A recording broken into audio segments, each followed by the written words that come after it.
In the peaceful town of Wittenberg, there lived a man named Doctor Faustus. He was known as one of the smartest scholars of his time. His study was filled with thick books about law, medicine, and religion. People admired him for his intelligence, and many believed he had reached the peak of human knowledge. But Faustus felt something different. Deep inside, he was restless. Even after mastering all these subjects, he still felt empty. None of the books gave him the kind of power or purpose he truly desired. One evening, as rain tapped against his window and candlelight danced on the walls, Faustus sat quietly in his chair, flipping through yet another book. With a sigh, he closed it and whispered to himself, "Is this all the world has to offer?" He wanted more than just knowledge.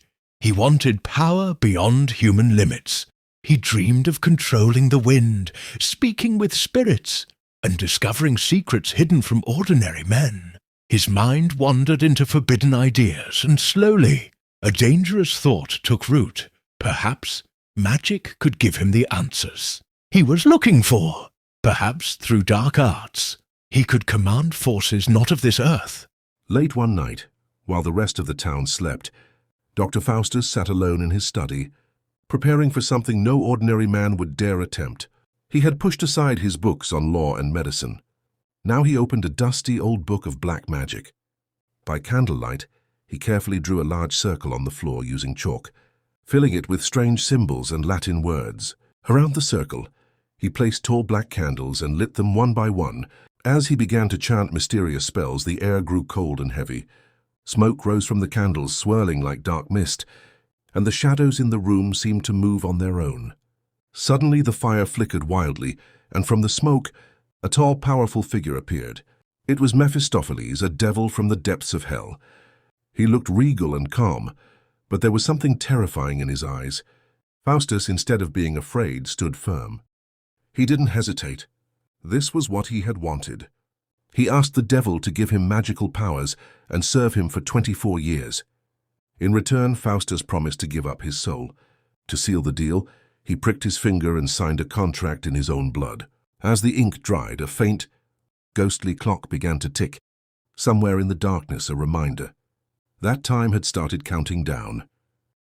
With his deal sealed, Dr. Faustus was no longer just a scholar. He had become a man of magic, mystery, and unbelievable power. Under the guidance of Mephistopheles, he could now do things no ordinary human could even dream of. He could disappear and reappear in the blink of an eye. He could control storms, call lightning, and speak to spirits from the underworld. He traveled across countries, flying through the skies in a chariot of fire. Kings, emperors, and noblemen invited him to their courts, eager to see his tricks and wonders. Faustus brought ancient philosophers back as illusions, changed metals into gold, and even played pranks on high church leaders, laughing as he made fools of them.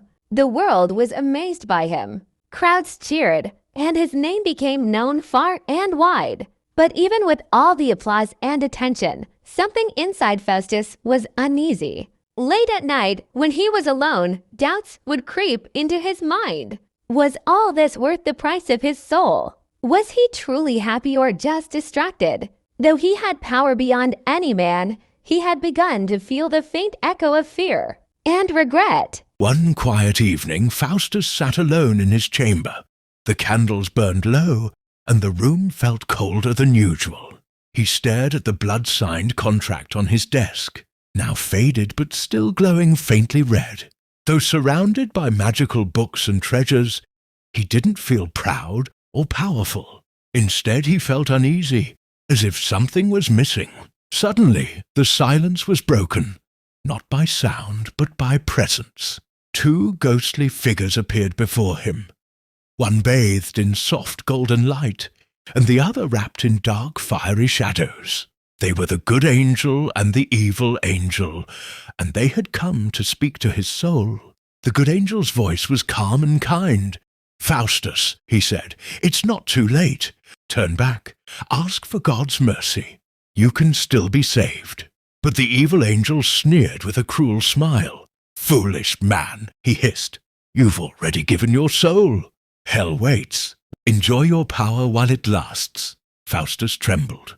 He looked from one to the other, torn between hope and fear. His lips moved as if to pray, but the words didn't come. In that moment, pride and fear won. He turned away from the light, and the good angel slowly vanished. Mephistopheles appeared in the shadows, watching with quiet satisfaction. Faustus had chosen to go on, deeper into darkness. As time passed, Faustus tried to forget the warnings and silence the fear growing inside him. To escape the guilt and the whisper of his soul, he buried himself in pleasure and entertainment. He used his powers to create magical shows that amazed crowds. Fire danced in the air, music played from invisible instruments, and illusions of great cities and treasures appeared with a snap of his fingers. People cheered and called him a genius, a man blessed by the heavens.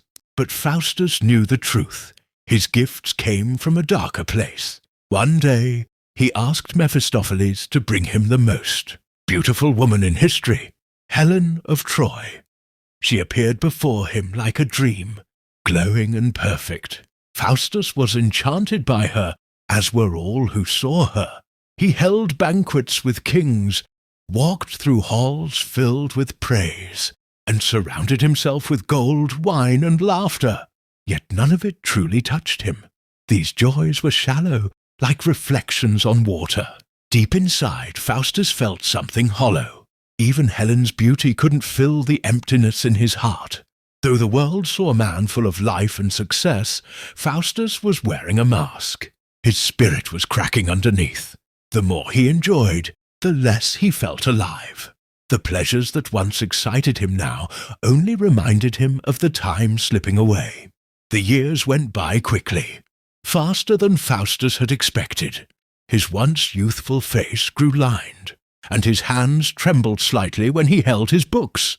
The world still saw him as powerful, but in secret Faustus began to feel weak, tired and afraid.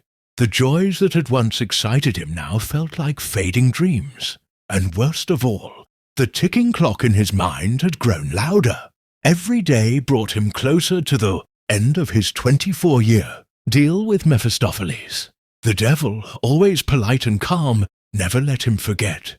"Your time is passing, Faustus," he would say with a smile. "Are you ready for what comes next?" Faustus tried to ignore him, but the reminders haunted him. At night he had terrible dreams, visions of fire, chains, and screaming souls.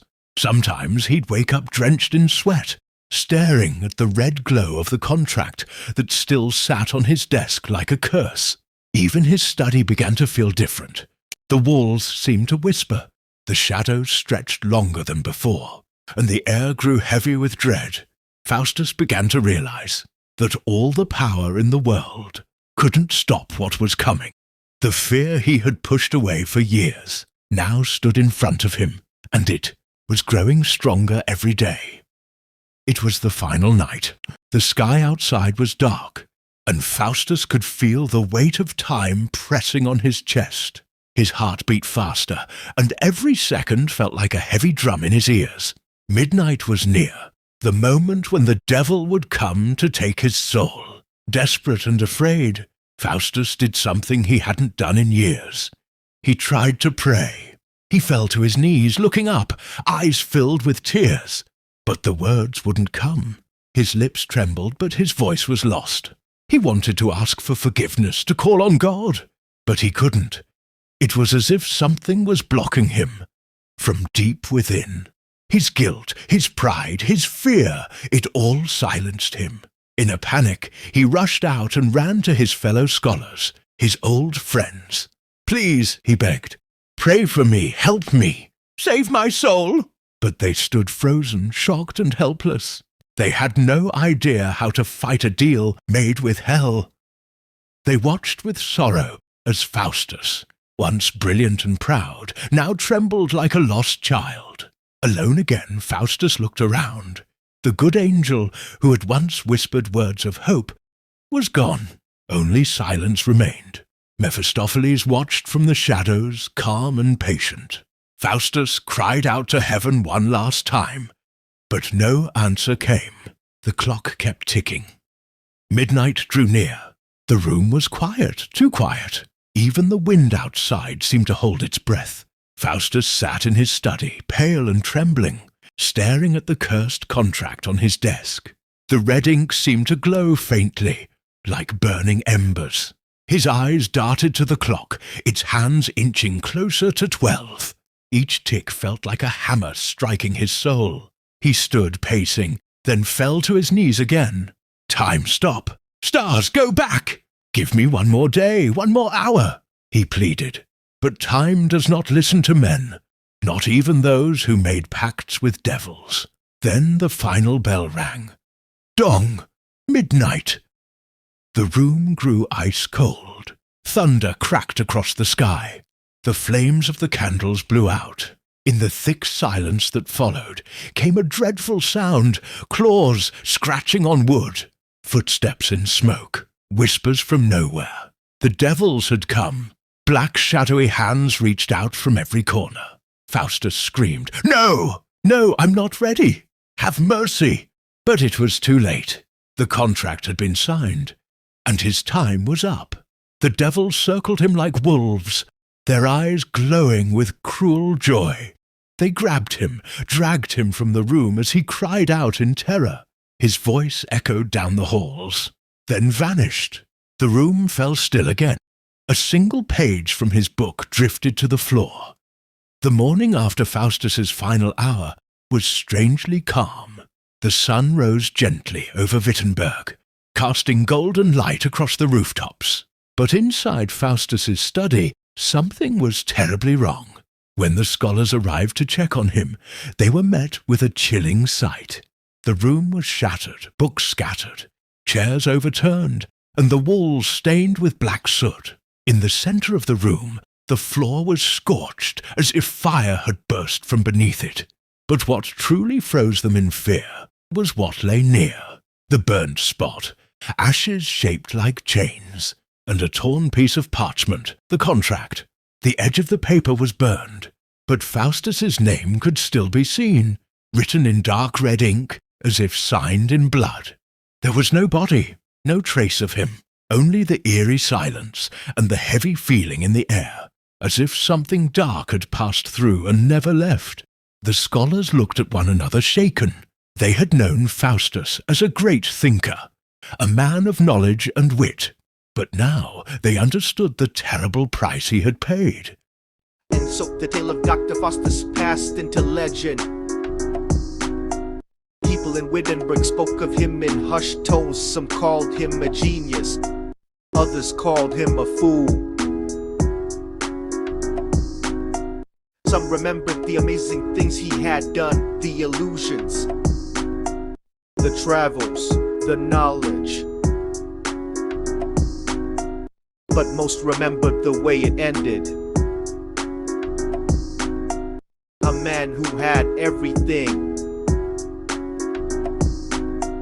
and lost it all. His story became a warning to all who heard it. Teachers told it to students and parents whispered it to children. They spoke of a man who traded his soul for power, who reached too far and fell too hard, who ignored the voice of conscience until it was too late.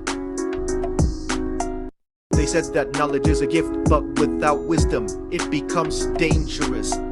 That ambition is not evil, but when it forgets humility, it can lead to ruin.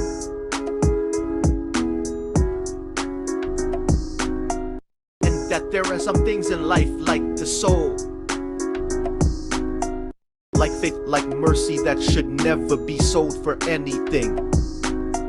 Even today, long after his name faded from books, people still ask the same question. What would you trade your soul for? And that question, whispered in the wind, is the true legacy of Dr. Faustus.